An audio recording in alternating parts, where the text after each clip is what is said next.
got to know Jarvis Masters through a friend of mine on his legal team. And when he began to write more than 20 years ago, I began to publish his remarkable stories in a magazine called Turning Wheel, which I was editing. I visited him in San Quentin, and we became friends. And then I got to work with him as editor for, or an editor for That Bird Has My Wings, which is the book I'm going to be reading from today. I only made suggestions, and the writing is completely Jarvis's, but it was a privilege to work with him. And you also should know that he wrote the entire book with those flimsy little plastic pen fillers that were the only implement that he was allowed in San Quentin, and I brought one. Yes, you know, these things that you have to pull out of the ballpoint pen.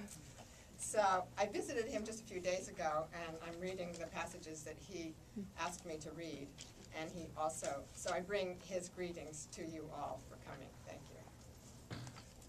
This is from the very beginning of the book. First memories. Our parents were almost never home. The house seemed large because my sisters and I were alone and trapped in its emptiness. We made it bigger to enlarge our days there. But in fact, the house was quite small. In the long days of being left alone, we got to know the interior of the house like our own bodies. It was our whole existence. The four of us ranged in age from 3 to 8. My sister Charlene was the oldest, then me, Bertie, and Carlette. In this seemingly huge old house, we had gone from crawling to standing to walking, like the evolution chart that shows a monkey man developing into the first human being. I can still see my sisters' faces from those many years ago. Yet at the time, we never gave a thought to how we looked or what we wore on our tiny bodies. The only times we noticed ourselves were when I used to walk around in my stepfather Otis's shoes, and when my sisters put on my mother's different wigs. Then we would prance around the house, laughing and giggling. Afterward, putting Mama's and Otis's things back in the exact same place where we had found them was a serious matter. If we got caught messing with their things, as happened once, we'd be beaten out of our wits. But playing with their things was not the absolute cardinal sin. The most forbidden thing of all was playing with the tiny balloons stashed in socks and hidden all over the house. These balloons were filled with heroin. I used to set out to find them, like going on an Easter egg hunt. I'd open the socks and play with the colorful balloons as if they were my secret toys. They were like marbles. I liked to put them in piles, all the blue ones together, the reds together, the yellows together. Whichever color there were the fewest of seemed the most special. I liked the danger of it, too. I took great care to put the balloons back just as I had found them. It made me feel grown up to handle these jewels of my parents, as if I were part of the same business as all the people I saw coming to the house. It made me feel like somebody. It was the late 60s, when my mother Cynthia and my stepfather Otis were among the biggest heroin users and dealers in Long Beach, California.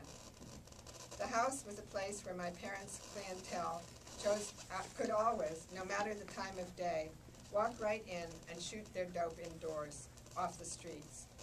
Many of their customers would nod themselves to sleep right there on the living room or bathroom floor and stay for hours and hours. Then I could steal the coins from their pants pockets or the pouches hidden inside their bosoms. I never took paper money, just coins, because the grocery store clerks gave me strange looks when I tried to buy candy bars for my sisters with paper money. Also, I didn't know the difference between a $5 bill and a $100 bill. So I stuck to stealing coins from pockets. I liked the dimes best. We were too young and innocent to be afraid of the strangers who entered the house throughout the day and night. The frequency of their visits even gave us the feeling that they somehow cared for us. Sometimes they asked when we last ate, or simply noticed that we hadn't, and they would come back with boxes of donuts and pop. Sometimes prostitutes brought their tricks there, but my mother didn't like this. She told us to let her know if it happened so she could beat those women up. We had no comparisons to make that would tell us that our fragile lives were being neglected. How were we to know our lacking everything was any different from children's lives in other households? In those long wallowing hours of hunger pangs, we lived in the same ragged clothes, the same stench, and the dry salt of our tears, but we were together. So that's the opening. And then I'm going to read you from the afterword, which is a bit of an overview. Every child matters. It is for the young children who traveled with me through childhood that I have pried open my heart and relived memories I had suppressed in my soul's stomach, wishing never to digest them in order to write this book. Children want to believe that they matter. They want to believe that their lives make a difference in the world. If this book conveys no other message, may it carry the hidden cry of the young people I grew up with, whose faces I can vividly see and whose names I still remember. Kids on their own at 9, 10, or 11 years old, guided only by their inherent knowledge that in a child's innocence, the truth bravely shines. It is my hope that this book will find its way into the hands of professionals and government officials who will hear this message and take responsibility for nurturing the precious lives of the abandoned, abused, and wounded children who, by no fault of their own, become lost in the system, fill up the juvenile centers, and eventually overflow into the most hardened prisons. These are the people most likely to end up on death row. That I was wrongfully convicted of murder and sent to death row is disheartening, but it's easier than living with the pain of having taken the life of another human being. It is only out of an innate innocence that, in spite of everything, I have never killed a person, nor have I participated in planning to kill someone. It was my youthful pride, desire to belong, and pure survival instinct that led to the actions that implicated me in the murder of a prison guard, which is why I am now on death row. But no matter how out of control I've been, I have never been the kind of person who could plan and commit such an act of violence. For that, I am very grateful. But the subtitle of this book, The Autobiography of an Innocent Man on Death Row, in no way implies that I have not committed other violent acts.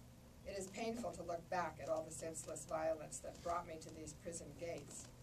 I've served my time for the original convictions of armed robberies, and I am deeply regretful for the harm and suffering I've caused to others.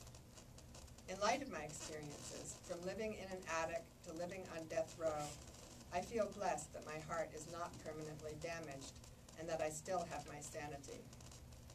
I can take what I've gone through and learn how to use it for the benefit of those on death row and elsewhere who despair of ever caring enough to love again. Thank you.